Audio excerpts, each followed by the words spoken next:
So today we'll explore arguably the most formidable class in Dragon's Dogma 2, capable of dealing big damage while facing the toughest scenarios like dragons, big ogres, and any other foe that we may encounter. We'll delve into the process of achieving invincibility through the Thief vocation, discovering the finest weapons and gear, and unlocking the special skill for this class.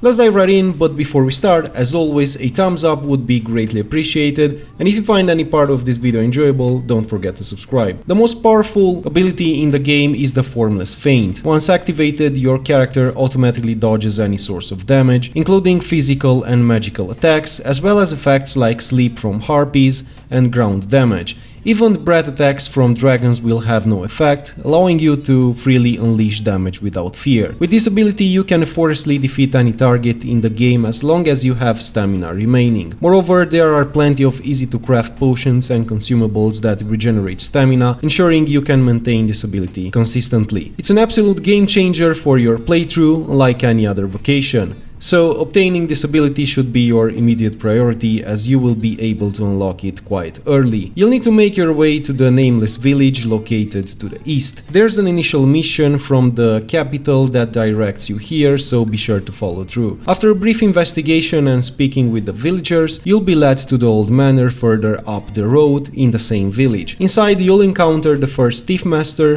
who will provide you with one of the legendary opus. This item will teach you the Blades of the Pyre. To find the second Thief Master, continue along the same quest and head around the manor to the back until you spot a ladder leading downstairs. This ladder is part of the same mission, wherein you'll face a trial that must be swiftly completed. Upon successful completion, you'll reach the hidden hideout and meet the second Thief Master, who will give you another of those valuable scrolls. This one will teach you the Formless Faint, known as the strongest ability in the entire game. As you exit, don't forget to grab various other items, including a set of potent daggers and a quality set of Thief's Pants. This will prove invaluable, especially in the early stages of the game. Now that we possess the most powerful abilities in the entire game, we are capable of defeating virtually any foe, including the dragon or the phoenix. Naturally, the more stamina you have, the better you can handle any encounter, because Formless Faint relies on your stamina, with each second passing slightly consuming it. To have more stamina, there are several things you can do. Firstly, maintaining a lightweight status at all times is crucial, as it ensures your stamina lasts much longer. Therefore, depositing your findings at the warehouse or simply passing them to your pawns until you achieve a lightweight status should be your top priority. Once you've reached this point, consider equipping a ring that expands your carrying capacity. Additionally, there are a couple of augments available from the Mystic Spearhand vocation that can further increase your stamina by almost 30%. Therefore, make sure to rank up your Mystic Spearhand until you acquire this as well. And let's also take a look at the best options in terms of weapons, first of which are the Frosted Edges. Those ones are obtained at the end of a quest called Mercy Among Thieves. Head over to the border checkpoint and make sure you've made sufficient progress in the storyline and acquired the necessary permit to enter the new region. If not, you can still access it with an ox cart or by following different routes from the other side of the map. Upon arrival, you'll spot two individuals engaged in a conversation about an ox cart raid to your left. Conclude your interaction with them and proceed to speak with Sir Lysandra to accept the quest. While he lacks precise location details, you'll need to navigate to the main highway. Soon after, another NPC will direct you to the exact destination. From there, simply follow the quest's progression.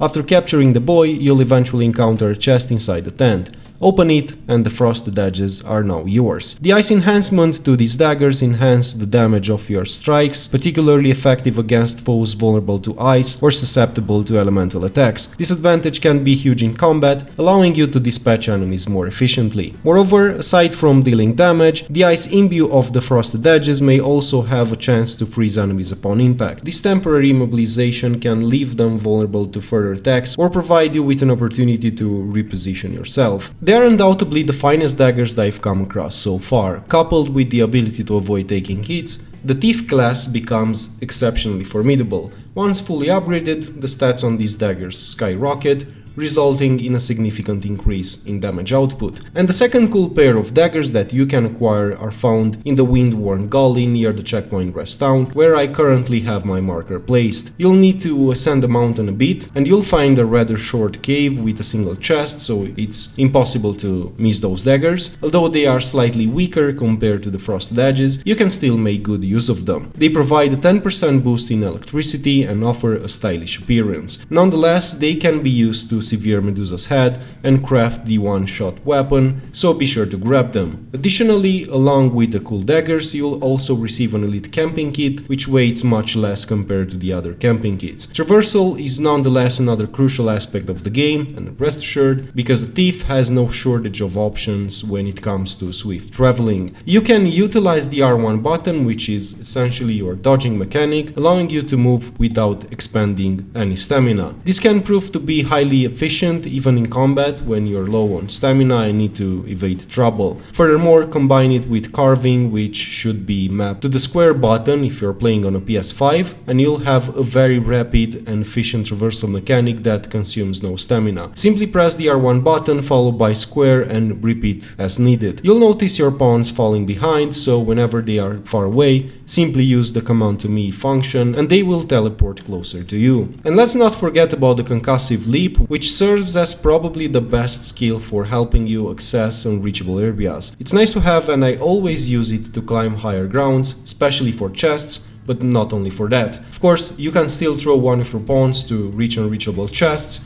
but I still prefer using Concussive Leap. When it comes to the best and worst skills available, I definitely don't like Cutting Wind, as most of the time it just makes you move around, creating a lot of noise while dealing a lot less damage, because it seems that you always miss your target. Shadow Veil again becomes useless at a certain point because we have Formless Faint, so we don't need to worry about stealth, nor do we need to sneak around once we complete the quests from the captain. But my favorite is definitely the Skull Splitter, which has a fast spin mechanic that delivers a great number of slashes during the spinning dive, and it can literally wipe out almost an entire HP bar. I always use it and it's very effective. Smoke Screen is another good one, as your enemies will not spot you anymore, so you can proceed to execute them right away, but again, it's more useful at the beginning when you lack damage. Of course, Gut and Run is very effective against bigger opponents like Ogres, Phoenix, or even the Dragon, and Easy Kill again very effective, but only if you master the parrying windows. As for the Blades of the Pyre, they create an explosion upon activation while also imbuing your blades with fire. However, upon activation, they immediately affect both you and your opponents. But if you're clever enough and have Formless Faint activated, this amazing skill will even dodge the Blades of the Pyre mechanic, so there's no damage output on your end, meaning you can always use them. I found them to be very effective against those stoned lizards that can reflect attacks, dealing huge damage to them, so definitely have them in your arsenal as well. Moreover, if you still lack a weapon with an element, you'll basically ensure your weapon are imbued with fire all the time, although of course we could assign that task to a mage. But I observed that sometimes mages get busy and they seem to be late in providing the elemental enhancement, so it's kind of good to have them both. As for the leggings, you can find probably the best looking pair with decent stats in the roadside hollow northwest of Bakhtal in a small cave. It's right here on the map, so definitely grab these as you can use them for other classes as well. Regarding the armor and helmet, I bought these from a shop. You'll find them at any vendor past Bakhtal, but they'll cost a bit, so make sure to use the fastest gold method, which I presented in one of my previous videos. And that's about it. Thanks so much for watching, and until next time, let me know in the comment section below which is your favorite class and which class guide you'd like to see next in the upcoming videos. Thank you very much.